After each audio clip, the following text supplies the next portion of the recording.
Vilniaus paukštynas yra didžiausias Pabaltyje paukštienos gamintojas. Iš mūsų gamyklų išvažiuoja 120 tūkstančių tonų paukštienos kasmet. Ir ta paukštiena išvažiuoja ne tik tai į Lietuvos, bet ir viso pasaulio įmonės. Tvarumas mūsų organizacijoje yra itin svarbus elementas. Dėl to, kad mes esame labai energetiškai imli gamyba ir ieškome įvairių sprendimų. Tai turime pasistatę tiek saulės elektrinės, tiek šilumos siurblius ir ieškome kitų alternatyvų, kaip išspręsti klimato kaitos krizę. Pagrindinį maršrutą mes važiavom Vilnius, Kaunas, Vilnius, Vilnius, Kėdainiai, Vilnius.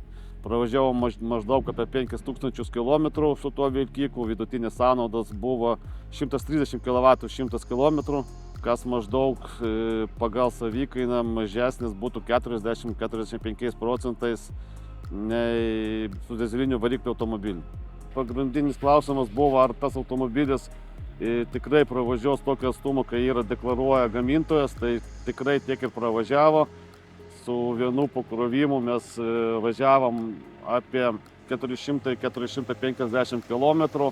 Pagrindiniai iššūkiai būtų greičiausiai organizacinis klausimas ir infrastruktūros klausimas, kadangi Lietuvoje tikrai nėra daug pritaikytų vietų, kur galima būtų viešai krauti krovininius automobilius.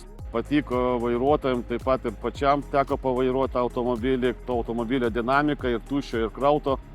Tai puikiausiai važiuoja.